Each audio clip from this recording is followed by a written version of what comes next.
Hello students, good morning. नमस्कार सभी को। आपके अपने चैनल साइंस फाइटर क्लासेज में आपका स्वागत है। देखिए, पिछले सेशन में हमने पढ़ा था पोषण क्या होता है और पोषण के जो टाइप्स हैं उनके बारे में हम डिस्कस कर चुके हैं। आज का जो अपना टॉपिक रहने वाला है वो रहेगा मानव में पाचन। मनुष्य एक बहुकोशिकीय जीव होता है और मनुष्य में जो पाचन का तरीका है, किस तरह से मनुष्य में पाचन होता है, आज हम इसके बारे में डिस्कस करने वाले हैं। तो आप इस चीज़ को नोट कीजिए। आपकी जो मेन आज आपका टॉपिक रहने वाला है वो रहेगा मानव में पाचन। मनुष्य में पाचन किस तरह से होता है, मानव में पाचन। देखिए, मनुष्य जो होता है, मानव जो होता है, वो एक बहुकोशिकीय जीव है और मनुष्य में भोजन के पाचन के लिए एक कंप्लीट पाचन तंत्र होता है। और पाचन तंत्र मुख से लेकर के गुदा द्वार तक एक लंबी नाल होती है और उस नाल को हम क्या कहते हैं, आहार नाल। और इस आहार नाल के अलग अलग पार्ट्स होते हैं, इसको अलग अलग भागों में क्या किया गया है, डिवाइड किया गया है। हम प्रत्येक पार्ट के बारे में, प्रत्येक भाग के बारे में आज इस वीडियो में डिस्कस करने वाले हैं। तो देखिए, मनुष्य जो होता है उसमें मुख से लेकर के गुदा द्वार तक एक लंबी नाल होती है और उस नाल को हम क्या कहेंगे, आहार नाल। उस नाल को हम क्या कहते हैं, आहार नाल या फिर एलिमेंट्री कैनाल। उस नाल को हम क्या कहेंगे, आहार नाल या फिर एलिमेंट्री कैनाल। देखिए, एलिमेंट्री कैनाल का, आहार नाल का जो सबसे फ्रंट पार्ट होता है, सबसे आगे का भाग होगा, उसको हम क्या कहेंगे, उसको हम कहते हैं मुख गुहा, बकल कैविटी या फिर मुख गुहा। और उससे आगे का जो भाग है, देखिए प्रत्येक अलग अलग पार्ट्स में हम इनको पढ़ने वाले हैं ताकि आपको समझने में आसानी होगी। देखिए, मुख गुहा के आगे वाला जो भाग होता है वो क्या होता है, ग्रसनी। ग्रसनी से आगे वाला जो भाग होता है वो क्या होता है, ग्रासनाल। और जैसे ही हम ग्रास नाल से आगे चलते हैं तो ग्रास नाल के आगे वाला जो भाग होता है वो क्या होता है, स्टोमक, जिसको हम कहते हैं आमाशय। आमाशय के आगे वाला जो भाग होता है वो क्या होता है, छोटी आंत। छोटी आंत। और छोटी आंत के आगे वाला जो पार्ट्स होता है एलिमेंट्री कैनाल का वो क्या होता है, बड़ी आंत या फिर हम इसको क्या कहेंगे, लार्ज इंटेस्टाइन। बड़ी आंत के आगे वाला जो भाग होता है वो क्या कहलाता है, रेक्टम, जिसको हम कहते हैं मलाशय। और सबसे लास्ट पार्ट जो होता है वो क्या होता है, गुदा द्वार या फिर गुदा। तो ये चीज़ आप यहाँ से आपकी अच्छे से क्लियर हो गई होगी कि एलिमेंट्री कैनाल जो है उसके कितने पार्ट्स में उसको डिवाइड किया गया है। तो यहाँ से आप इसको नोट कर सकते हो कि आहार नाल के कितने पार्ट्स होते हैं। सबसे फ्रंट पार्ट जो होता है, सबसे आगे का भाग, वो क्या होता है, मुख गुहा। उससे आगे वाला ग्रसनी, उससे आगे ग्रासनाल, उससे आगे आमाशय, उससे आगे वाला भाग छोटी आंत, फिर बड़ी आंत, मलाशय, और लास्ट में क्या होता है, गुदा द्वार। तो इस चीज़ को आप यहाँ से नोट कर सकते हो या आप इसका स्क्रीनशॉट ले सकते हो। देखिए, सबसे फ्रंट पार्ट जो होता है वो क्या होता है, मुख गुहा। मुख गुहा पाचन तंत्र का सबसे प्राथमिक भाग होता है और यहाँ से भोजन के पाचन की क्रिया जो है वो क्या होती है, प्रारंभ होती है। तो यहाँ पे एक इम्पोर्टेंट क्वेश्चन आपका ये बनता है कि मनुष्य में भोजन का पाचन कहाँ से शुरू होता है। तो शुरू होता है कहाँ से, मुख गुहा से। मुख गुहा में दांत होते हैं, टीथ होते हैं। इसके अलावा एक जीभ होती है और स्लेवरी ग्लैंड होती हैं, जिनको हम कहते हैं लार ग्रंथियाँ। क्या कहेंगे उनको, लार ग्रंथियाँ। आप एक एक चीज़ नोट करते जाइए यहाँ से, क्या होती हैं, लार ग्रंथियाँ। देखिए, मुख में 3 तरह की लार ग्रंथियाँ होती हैं। जो जीभ के नीचे होती हैं उसको हम कहते हैं अधोजिह्वा ग्रंथियाँ। जो आपके कान के पास होती हैं उनको हम कहेंगे कर्णपूर्व ग्रंथियाँ। और एक होती हैं जबड़े वाली, जिसको हम कहते हैं अधोजंब ग्रंथियाँ। और इनसे सलाइवा सेक्रेट होता है। क्या सेक्रेट होता है, सलाइवा, जिसको हम कहते हैं लार। और लार में क्या होता है, देखिए यहाँ पे काफ़ी इंपॉर्टेंट क्वेश्चन बनता है कि लार में क्या होता है, लार में एंजाइम्स होते हैं। क्या होते हैं? एंजाइम्स होते हैं। और एंजाइम कौन कौन से होते हैं? टाइलिन, इसके अलावा लाइसोजाइम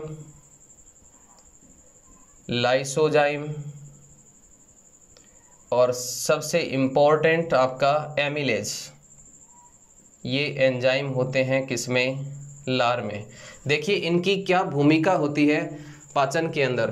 तो भोजन का पाचन कहाँ से शुरू हो गया? मुख से शुरू हो गया। मुख में क्या होती हैं? लार ग्रंथियाँ होती हैं, टीथ होते हैं। टीथ होते हैं वो कितने टाइप्स के होते हैं? 4 टाइप्स के, करंतक, रदनक, चवर्णक और अग्रचवर्णक।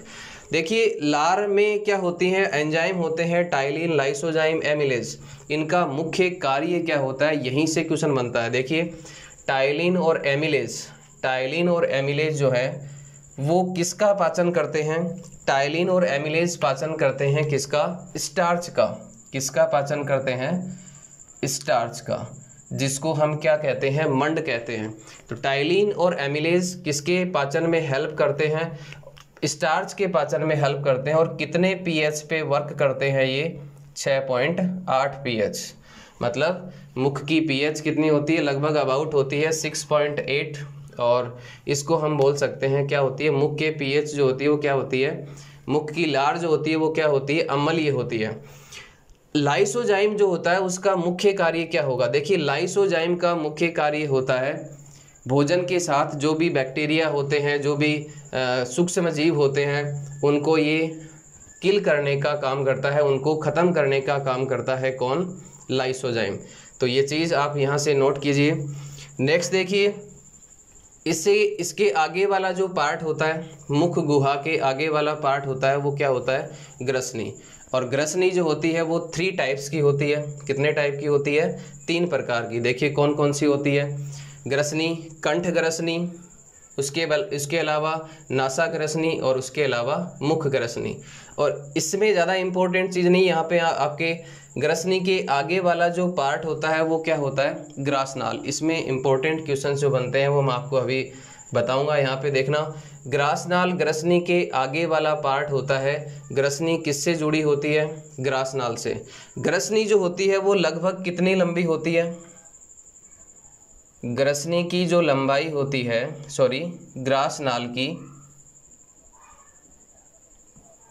ग्रासनाल की लंबाई होती है अबाउट 25 सेंटीमीटर। ग्रासनाल की लंबाई क्या होती है? 25 सेंटीमीटर होती है, जिसका एक भाग ग्रसनी से जुड़ा होगा और अगला भाग किससे जुड़ा होगा? आमाशय से। मैं इसको एरो से डिनोट कर देता हूँ यहाँ पे कि ग्रासनाल का एक भाग जुड़ा होगा ग्रसनी से और दूसरा भाग जुड़ा होगा किससे? आमाशय से। आप धीरे धीरे इसको सुनते जाइए, आपकी सारी चीज़ें क्लियर होती जाएंगी। देखिए ग्रासनाल का आगे वाला भाग आमाशय से और पहला भाग किससे जुड़ा होगा? ग्रसनी से। लंबाई क्या होती है? 25 सेंटीमीटर। सबसे इम्पोर्टेंट बात यहाँ पे क्या है, इसको आप नोट कीजिएगा कि ग्रासनाल में किसी भी प्रकार की क्या नहीं होती हैं? ग्रंथियाँ नहीं होती हैं। इसमें किसी भी प्रकार का पाचन भोजन का नहीं होता है। तो फिर यहाँ पे क्या होता है? देखिए ग्रासनाल में भोजन की गति होती है और वो गति जो होती है वो किस प्रकार की होती है? पेरिस्टैल्टिक मोमेंट, जिसको हम कहते हैं कर्मा कुंचन गति। काफ़ी बार पूछा गया क्वेश्चन कि ग्रासनाल में भोजन की गति जो है वो कैसी होती है? पेरिस्टैल्टिक मोमेंट होती है, कर्मा कुंचन गति होती है। और कर्मा कुंचन गति करता हुआ जो भोजन है वो कहाँ पे आएगा? आमाशय में। तो यहाँ पे आमाशय में काफ़ी इंपॉर्टेंट क्वेश्चंस बनते हैं, उनके बारे में अभी डिस्कस करेंगे। देखिए कर्मा कुंचन गति करता हुआ भोजन कहाँ पे आएगा? आमाशय में। इसके आगे वाला जो पार्ट है वो क्या होता है? आमाशय। आमाशय में भोजन पहुंचने के बाद अबाउट यहाँ पे लगभग कितनी देर तक रहेगा भोजन? 4 आवर तक। कितनी देर तक रहेगा? 4 घंटों तक यहाँ पे क्या रहता है? भोजन रहता है। आमाशय आहार नाल का सबसे चौड़ा भाग होता है। इस चीज़ को आप साथ साथ नोट करते जाइए। आहार नाल का सबसे चौड़ा भाग क्या होता है? आमाशय होता है। सबसे चौड़ा भाग क्या होता है? आमाशय होता है। और इसकी आकृति जो है वो कैसी होती है? अंग्रेजी के जे के समान आकृति का होता है। कैसा होता है आमाशय? आप साथ साथ डायग्राम में इसको देखते जाइए कि इसका जो आकार होता है वो कैसा होता है। अंग्रेजी के जो अल्फ़ाबेट होते हैं जे के आकार का होता है। आहर नाल का सबसे चौड़ा भाग होता है। इसमें एक बार भोजन आने के बाद लगभग कितनी देर तक रहेगा? 4 आवर तक, 4 घंटे तक भोजन रहेगा। और यहाँ पे भोजन का सबसे इम्पोर्टेंट चीज़ यहाँ पे क्या आती है कि आमाशय में भोजन का क्या होता है? आंशिक पाचन। क्या होता है? आंशिक पाचन। आंशिक पाचन वर्ड को आप इस तरह से समझ सकते हो कि कंप्लीटली यहाँ पे पूरी तरह से भोजन का पाचन नहीं होता। कुछ भोजन का जो शेष अपच भोजन रह जाता है उसका पाचन कहाँ पे होगा? आगे छोटी हाथ में होगा। तो यहाँ पे भोजन का पाचन क्या होता है? आंशिक पाचन होता है। और यहाँ पे पाचन किसकी हेल्प से होता है? ये चीज़ भी इम्पोर्टेंट है। यहाँ पे देखिए आमाशय की जो इंटरनल वॉल होती हैं, इसकी आंतरिक दीवारें होती हैं, उनमें विशेष प्रकार की कोशिकाएं होती हैं और उन कोशिकाओं को हम कहते हैं ऑक्जेंटिक कोशिकाएं। और उन ऑक्जेंटिक कोशिकाओं से एक लिक्विड का स्राव होता है और उस लिक्विड को, जिसको हम रस भी कह सकते हैं, एक रस का स्राव होता है और उस रस को हम कहते हैं क्या? जठर रस। किसका स्राव होता है? जठर रस का। गैस्ट्रिक जूस जिसको हम कहते हैं। तो जठर रस का स्राव कहाँ से होता है? आमाशय की जो भीतरी दीवारें होती हैं उनसे स्राव होता है। किसका? जठर रस का। अब क्वेश्चन ये बनता है कि जठर रस में क्या क्या चीज़ें होती हैं। देखिए जठर रस में क्या क्या होता है? जठर रस में होता है पेप्सिन एंजाइम। क्या होता है? Pepsin enzyme. इसके अलावा रेनिन। रेनिन भी क्या है? एंजाइम है। इसके अलावा जठर रस में होता है हाइड्रोक्लोरिक एसिड। क्या होता है? Hydrochloric acid. अब देखिए इनके फंक्शन क्या होते हैं, क्या क्या कार्य होते हैं। पेप्सिन का क्या कार्य होता है, रेनिन का क्या कार्य होता है और HCl का क्या कार्य यहाँ पे होता है।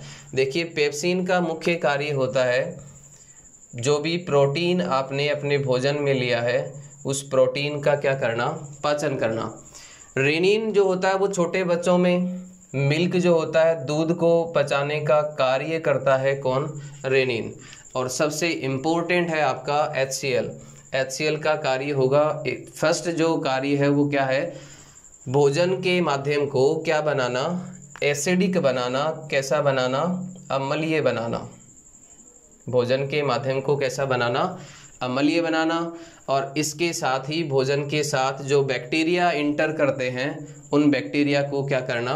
ख़त्म करना। और सबसे इम्पोर्टेंट कार्य होता है भोजन पर से टाइलिन और एमिलेज एंजाइम की क्रिया को क्या कर देना? समाप्त कर देना ही कार्य होता है किसका? HCl का। देखिए कई बार क्या होता है, कई बार हमारे स्टोमक में, हमारे आमाशय में HCl की क्वांटिटी जो है, मात्रा जो है वो क्या होती है? बढ़ जाती है।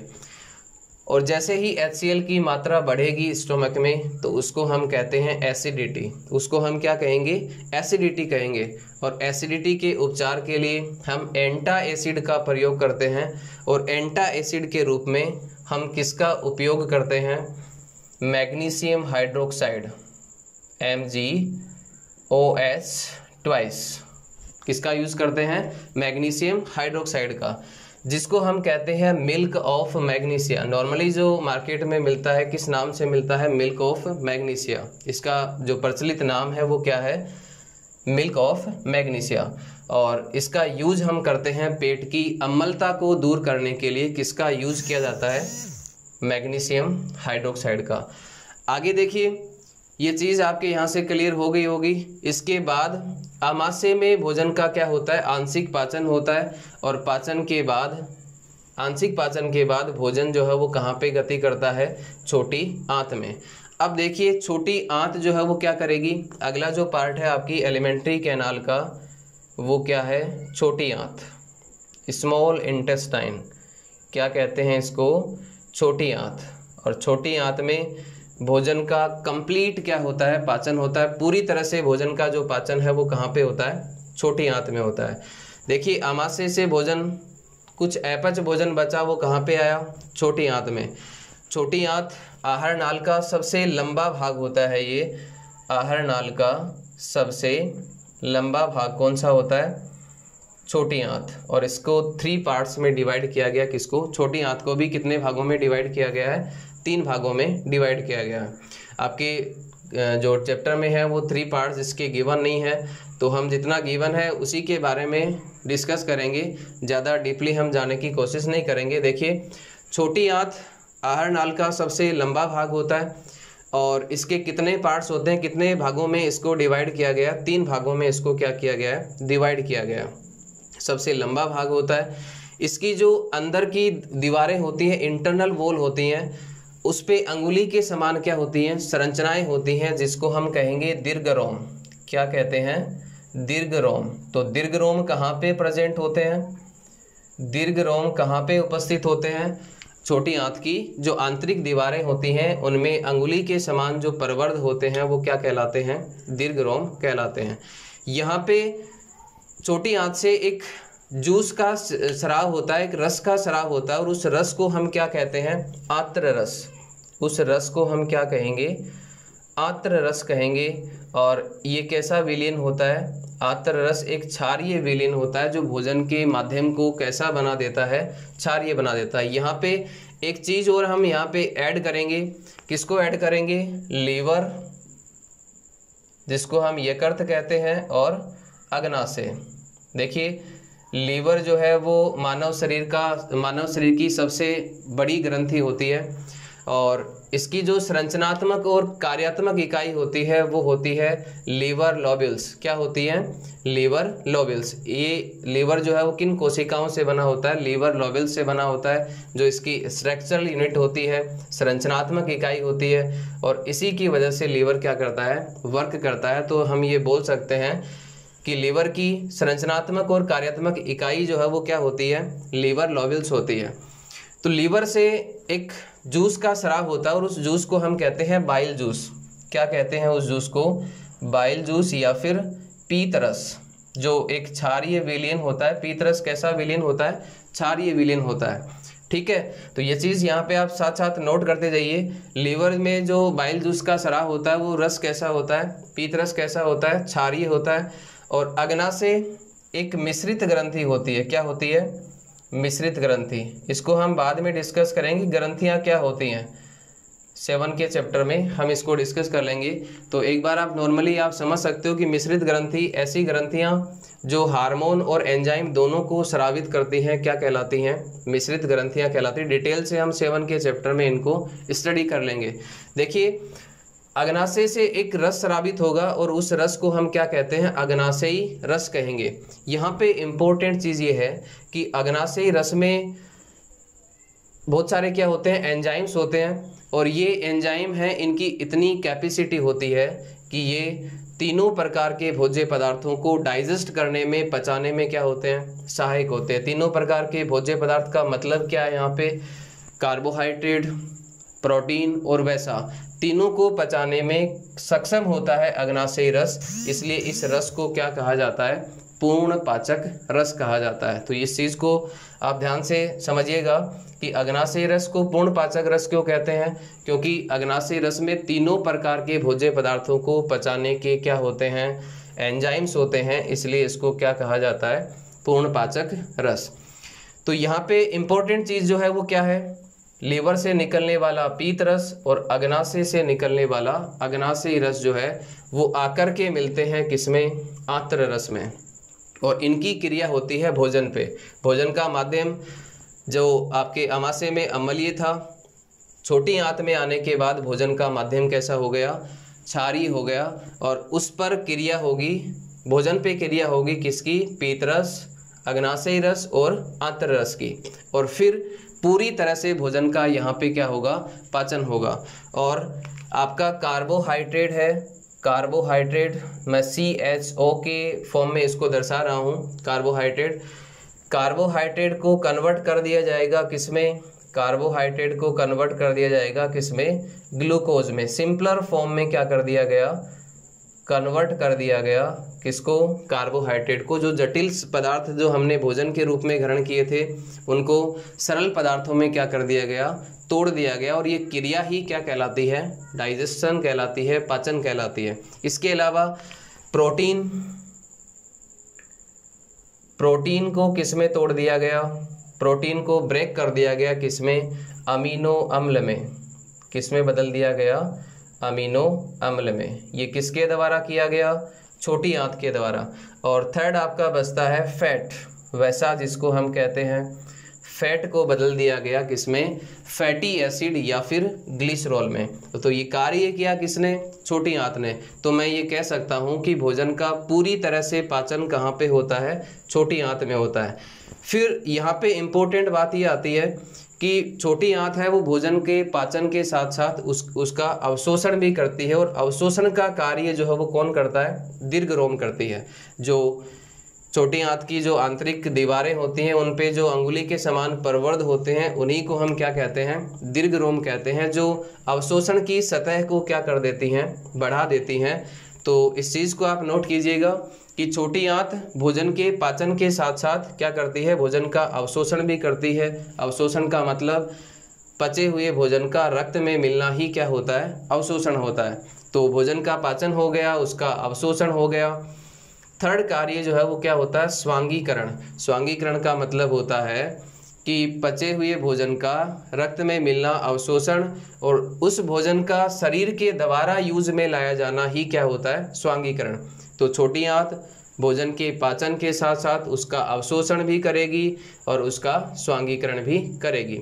अब भोजन के पाचन के बाद जो अवशिष्ट पदार्थ बचे हैं, अवशिष्ट भोजन बचा है, वो आपके आता है कहाँ पे, बड़ी आंत में। कहाँ पे आएगा, बड़ी आंत में। इससे पहले हम एक चीज़ के बारे में डिस्कस कर लेते हैं। छोटी आंत और बड़ी आंत जहाँ से कनेक्टेड होती हैं वहाँ पे अंगुली के समान एक परवर्ध होता है, और उस परवर्ध को हम कहते हैं, उस संरचना को हम क्या कहेंगे, उस संरचना को हम कहेंगे अपेंडिक्स, जिसको हिंदी में हम कहते हैं परिशेषिका। तो देखिए आगे भोजन, अपच भोजन है वो कहाँ पे आता है, बड़ी आंत में। बड़ी आंत क्या करेगी, उस भोजन में जो भी जल की मात्रा है उस जल की मात्रा को वो क्या करेगी, अवशोषित करेगी, और उसको सेमी सॉलिड में क्या करेगी, कन्वर्ट कर देगी। सेमी सॉलिड का मतलब अर्ध शुष्क में उसको क्या कर देगी, बदल देगी। कौन बदल देगी, बड़ी आंत। और उस भोजन में जो भी साल्ट हैं, जो भी लवण हैं, उन सबको अवशोषित कर लिया जाएगा किसके द्वारा, बड़ी आंत के द्वारा। और उसके बाद जो अपशिष्ट पदार्थ, अपशिष्ट भोजन है वो कहाँ पे आता है, मलाशय में, और मलाशय से गुदा द्वार में। और उसके बाद उसको शरीर से क्या निकाल दिया जाता है, बाहर निकाल दिया जाता है। तो ये कंप्लीट डाइजेस्टिव सिस्टम है, पाचन तंत्र है मानव का। आशा करता हूँ आपको अच्छे से समझ में आ गया होगा। इसका आप स्क्रीनशॉट यहाँ से ले सकते हो। इसे नेक्स्ट सेशन में हम डिस्कस करेंगे परिवहन तंत्र, श्वसन तंत्र, और उसके अलावा जो आपका उत्सर्जन तंत्र है, इनके बारे में हम अगले सेशन में डिस्कस करेंगे।